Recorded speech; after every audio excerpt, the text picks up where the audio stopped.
یہاں رہ کر ہم تڑپتے ہیں, ہم روتے ہیں کہ ہم مدینے جائیں, مکے جائیں, کعبہ دیکھیں, لیکن کبھی آپ نے کیلکولیٹ کیا کہ 24 گھنٹوں میں آپ کے کتنے گھنٹے حرم شریف میں گزرتے ہیں؟ اللہ, اگر آپ یہ کیلکولیٹ کریں تو آپ حیران ہو جائیں گے. ہاں کبھی غور بیٹھ کے ذرا کیلکولیٹ کریں, حساب کریں, تو شاید ٹوٹل ملا کے 24 گھنٹے میں 3 گھنٹے, کسی کے 4 گھنٹے, بہت ہو گئے تو 5-6 گھنٹے, یعنی آؤٹ آف 24 آورز آپ کے کتنے گھنٹے کہاں گزر رہے ہیں؟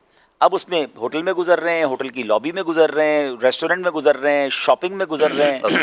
اچھا پھر واپس پھر آ کے رونا ہے, پھر یاد آنی ہے. تو بھائی جتنا وقت گزارنا تھا وہ آقا علیہ الصلوۃ والسلام کے قدموں میں گزارتے. مجھے اچھی طرح یاد ہے ہم ایک بار ایک قافلہ لے کر مدینہ شریف گئے تھے, تو ایک اسلام میں ماشاءاللہ بڑے دیوانے تھے, بڑے روتے تھے مدینہ شریف کے لیے. انہوں نے ایک کمال کام کیا, وہ ہمارے قافلے میں تھے, ان کے پاس ہوٹل کا بیڈ بھی تھا, شیئرنگ میں وہ رہتے تھے, مگر وہ اپنے کمرے میں نہیں آتے تھے. تو میں نے کہا یہ کہاں ہے, یہ روم میں کیوں نہیں آتے؟ تو کہتے حرم سے آتے ہی نہیں ہیں. میں نے کہا آپ کدھر رہتے ہو بھائی؟ تو کہتے ہیں میں نے ہوٹل میں کیوں رہنا ہے, کمرے میں تو میں ساری زندگی سوتا ہوں, میں نے مسجد نبوی شریف میں رہنا ہے. حالانکہ وہ رمضان نہیں تھا, کوئی اعتکاف نہیں تھا, وہ ادھر ہی رہتے تھے, بس وہ کپڑے چینج کرنے آ گئے, تھوڑی دیر کچھ کھانے پینے آ گئے, پھر حرم شریف چلے گئے. تو واقعی وصول کیا انہوں نے. اگر ادب کے ساتھ کوئی وہاں پڑا رہے, پڑے ہی رہنے سے کام ہو. اچھا اب یہاں ایک اور بڑا پرابلم پتہ ہے کیا اشفاق بھائی, میں نے بہت غور کیا, زیادہ دیر مسجدین نے کریمین میں ہم کیوں نہیں بیٹھ پاتے, یا ہمارے لوگ کیوں نہیں بیٹھ پاتے؟ اس کی ایک بڑی وجہ ہے. اس کی وجہ یہ ہے کہ انفارچونیٹلی ہمیں انفرادی عبادت کی عادت ختم ہو گئی ہے. اللہ, ہمیں اجتماعی عبادت کی عادت ہے. آپ ہمیں اجتماع میں بٹھا دیں 2 گھنٹے, نعت خوانی میں بٹھا لیں, کہیں دوستوں میں بیٹھ کے بٹھا دیں, ہیں ہم کسی جگہ بیٹھ کر سب کے ساتھ تو کچھ عبادت کر بھی لیتے ہیں. صحیح ہیں ہم صلاۃ و تسبیح پڑھ لیں گے, ہم تراویح کی نماز بھی پڑھ رہے ہیں. ہم اکیلے بیٹھ کر 1 گھنٹہ کبھی اپنے پاکستان میں عبادت کی ہے؟ 1 گھنٹہ بیٹھ کر تلاوت کی ہو, تسبیح پڑھی ہو, کوئی فکر آخرت کی ہو. اور حرمین طیبین میں انڈیویجول عبادت کرنی ہوتی ہے. اب ظہر پڑھ لی آپ نے, عصر تک بیٹھنا ہے, عصر پڑھ لی مغرب تک بیٹھنا ہے, مغرب پڑھ لی عشاء سے فجر تک کا ٹائم ہے. آدھے پونے گھنٹے کے بعد جو ہے نا موبائل نکلتا ہے, جاتے بڑی توجہ کے ساتھ ہیں کہ میں نے جناب اتنے قرآن پڑھ لینے ہیں, تو اتنی تسبیح پڑھ لینی ہے, تو میں نے تو اٹھنا ہی نہیں ہے. 15-20 منٹ کسی کا ٹیمپرامنٹ چلتا ہے, کسی کی آدھا گھنٹہ بیٹری چلتی ہے, کسی 1 گھنٹہ چل جاتی ہے. عادت نہیں ہے, عادت نہیں ہے. اب اس کے بعد وہ موبائل نکلے گا. اچھا اس کے بعد دوست تلاش کریں گے, یار کوئی ہے کوئی جس کے ساتھ جا کے بیٹھوں باتیں کروں. حرم شریف کے اندر بھی فضول باتیں ہو رہی ہوں گی, سیاست پر باتیں ہو رہی ہوں گی, حالات حاضرہ پر بڑی بڑی آواز میں کہہ لگائے جا رہے ہوں گے. اچھا ایک تو پرابلم یہ ہے کہ کچھ لوگ یہ سمجھتے ہیں کہ اوورسیز کال کرنے کے لیے آواز بھی اوورسیز والی چاہیے. اچھا تو وہ حرم شریف سے جب پاکستان بات کرتے ہیں نا, تو میرا خیال ہے 500-600 نوازی سن رہے ہو, ہلو ہلو, ایسا لگ رہا ہے پاکستان آواز پہنچا رہے ہیں. اچھا ارے فون کے بغیر پہنچا رہے ہیں, وہ ایسا سمجھ بغیر فون کی آواز اسلام آباد یا گجرانوالہ پہنچ رہی ہے. تو وہ اتنا چیخ رہے ہوں. اچھا پھر وہ جو باتیں ہو رہی ہے سب سن رہے ہیں, او بچے دا کی حال ہے, تو فلاں کیا کر رہا ہے, تو وہ سو گیا کہ نہیں سویا. رہے بھائی وہ سو گیا, ادھر والے اٹھ گئے, ٹھیک ہے نا. تو اتنی بڑی آواز میں یہ سوتا ہوا جاگ گیا, وہ برابر والا سویا والا جاگ گیا, وہ بچے کا سلانے کی بات کر رہے ہیں. تو یہ اتنا بڑا مسئلہ ہے. اچھا پھر اس فون کا جو اشفاق بھائی غلط استعمال وہاں ہو رہا ہے, کاش یا تو فون چھوڑ کے چلے جائیں, یا ایٹ لیسٹ ہوٹل میں رکھ کے آ جائیں, یا کم از کم حرم شریف کے اندر وہ چھوٹا والا ایک فون لے جائیں جس میں ویڈیو اور یہ سوشل میڈیا نہ ہو.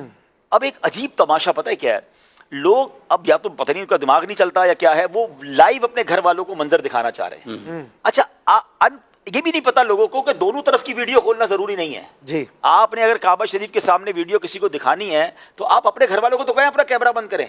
تو وہ کعبہ شریف تو گھر والے دیکھ رہے ہیں, آپ کے گھر والوں کو سارے لوگ دیکھ رہے ہیں. تو وہ ان کو احساس ہی نہیں ہو رہا کہ خواتین ہیں بعض اوقات کس حال میں بیٹھے ہیں, کس حال لیٹا ہوا ہے کوئی اپنے بستر پر, اس کو عجیب سا بعض اوقات منظر ہوتا ہے, آپ دوسرا کا فوکس بھی تبدیل کر رہے ہیں. یہ ادب کی جگہ ہے, موبائل جیب میں رکھیں, عبادت کریں.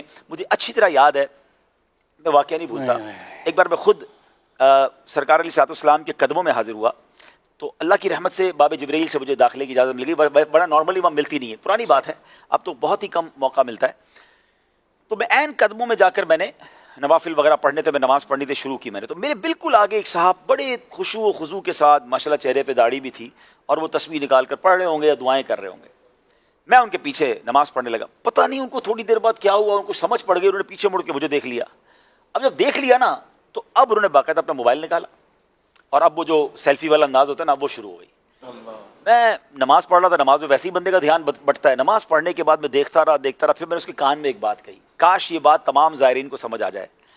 میں نے اس کے کان میں ایک بات کہی کہ ایک بات بتائیں, بادشاہ کے دربار میں آ کر کسی غلام پر توجہ دینا کیسا ہے؟ آپ بیٹھے کہاں ہیں؟ تھوڑی دیر پہلے آپ اپنے آپ درود پاک میں عبادت میں مگن تھے, اب آپ کیا کام کر رہے ہیں؟ تو کاش یہ بات سمجھ آ جائے کہ دنیا کا کوئی بھی بندہ کیوں نہ آ جائے یار، میرے آقا کا در تو وہ ہے کہ اس گلی کا گدا ہوں میں جس میں مانگتے تاجدار پھرتے، یا سارے فقیر ہیں، سارے غلام ہیں، آپ غلاموں کو دیکھ رہے ہیں۔ آپ کی توجہ تو شہنشاہ کی طرف ہونی چاہیے، آپ کی توجہ تو دربار رسالت کی طرف ہونی چاہیے۔ اور بالکل اسی طرح کعبہ شریف میں آپ رحمان کے گھر پہ موجود ہیں، اس کے کعبے کا طواف کر رہے ہیں اور آپ لوگوں کے ساتھ سیلفیاں بنا رہے ہیں۔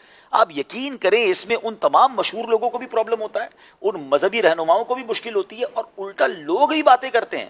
یعنی ہم نہیں چاہ رہے ہوتے، لیکن ہمارے جیسے لوگوں کے ساتھ جب لوگ سیلفیاں بناتے ہیں تو لوگ بھی باتیں کرتے ہیں کہ دیکھو یار ان کو حرم پاک میں بھی چین نہیں ہے۔ واللہ ہم خود تکلیف میں ہیں، لیکن اس قوم کو کون سمجھائے کہ جو وہاں تلاش کر رہی کہ میری سیلفی کسی کے ساتھ بن جائے، یعنی ان کو شرم نہیں آتی کہ کعبے کو پیٹ کر کے سیلفی بنا کے بھیج رہے ہیں، گنبد خضرا کو پیٹ کر کے آپ سیلفی بنا رہے ہیں، بعض اوقات تو سنہری جالیوں کو پیٹ کر کے کہ یار میں اپنی تصویر بنا کے بھیجوں۔ آپ سوچیں یہ کیسا مقام ہے۔ وہ کہتے ہیں نا کہ سنبھل کر پاؤں رکھنا زائروں شہر مدینہ میں، کہیں ایسا نہ ہو سارا سفر بیکار ہو جائے۔ یہاں بے ادبی نہیں ہونی چاہیے۔ تو فوکس یہ کیجئے کہ میں نے حرمین طیبین میں وقت گزارنا ہے، ایک لمحہ بھی فضول نہیں گزارنا ہے، بلکہ بہتر یہ ہے کہ دوستوں سے بھی الگ ہو جائیں۔